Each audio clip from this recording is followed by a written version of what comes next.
సదాశివసమారంభాం వ్యాసశంకర మధ్యమాం అస్మదాచార్య పర్యంతాం వందే గురు పరంపరాం.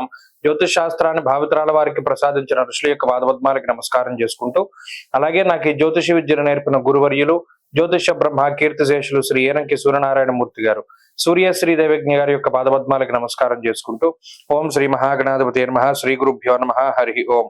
వీక్షకులందరికీ నమస్కారం. మకర రాశి వారికి ఈ వారం సాధారణమైనటువంటి ఫలితాలు ఉన్నాయి.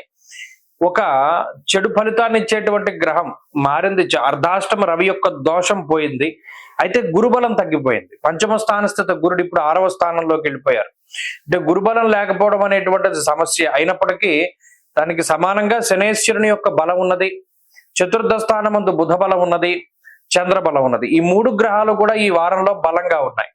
అర్ధాష్టమ రవి యొక్క దోషం తొలగిపోయిన తర్వాత కుటుంబ సభ్యుల మధ్యలో మనస్పర్ధలు తగ్గుతాయి, ఉద్యోగపరమైనటువంటి ఒత్తిళ్లు తగ్గుతాయి, వ్యాపారపరమైనటువంటి ఇబ్బందికరమైన సమయాలు తగ్గుతాయి. అలాగే అంతఃక్లేశము, గృహశ్చిద్రము, సౌఖ్యహాని, ఏవైతే రవి వల్ల వచ్చేటువంటి చెడు ఫలితాలు ఉన్నాయో, ఇప్పటి వరకు కూడా చాలా కష్టసాధ్యమైనటువంటి జీవనాన్ని గడుపుతూ ఉండడం, నీరసము, నిస్సత్తువ లాంటివి ఎక్కువగా ఉండడం, ఏదైనా ఒక పనికి బద్ధకం ఎక్కువగా ఉండి వాయిదా వేసుకుంటూ ఉండడం, ఇటువంటివన్నీ కూడా తగ్గుతాయి. ఈ రవి యొక్క దోషాలు తగ్గుతాయి. అలాగే శనేశ్వరుని యొక్క స్థితి వల్ల అటు ఆర్థిక స్థితి బాగున్నది, ఉద్యోగ పరిస్థితులు బాగుంటాయి, వ్యాపార పరిస్థితులు మెరుగ్గా ఉంటాయి. ఉద్యోగ వ్యాపారాలు, ఆర్థిక ఆరోగ్య పరిస్థితుల రీత్యా ఇబ్బందికరమైన పరిస్థితులు లేవు. అయితే ఇక్కడ ఈ రాశి వారికి ఉన్న ఇబ్బందుల కన్నా ఈ రాశి వారితో ఉండేటువంటి వారికి ఇబ్బందులు ఎక్కువ.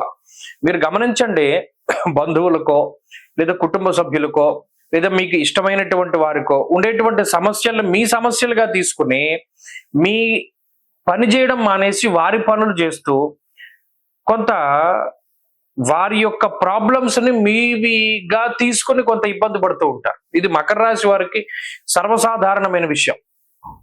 అటు వీళ్ళకి ఉద్యోగంలో చాలా ఇబ్బందులున్నా, క్లిష్ట సమయాలున్నా కూడా ఇతరులకు ఎక్కువ సహాయపడుతూ ఉంటారు. ఇది వాళ్ళ యొక్క నైజం. అయితే ఇప్పుడున్నటువంటి గ్రహస్థితి కూడా అంటే ఇతరుల యొక్క ఇబ్బందులను మీ ఇబ్బందులుగా భావించి మీరు ఏవైతే కొన్ని పనులు చేస్తారో దానివల్లే కొంత తలకే పోటు వస్తుంది. ఏది చేసినా కూడా ప్రతిఫలం అనేటువంటిది ఆశించకూడదు. అంటే పలానా మనం కష్టపడ్డాం వాడి కోసం కదా, వాడు కనీసం నువ్వు బాగా చేసావు అని మాట కూడా అనలేదే అనేటువంటి విధంగా ఆలోచించకూడదు. చేసాం, సహాయం వదిలేయాలి. అలాగే ప్రత్యేకించి గురుడు 6వ స్థానంలోకి వెళ్ళినప్పుడు కొంత శత్రువులు పెరుగుతారు, రహస్య శత్రువులు పెరుగుతారు.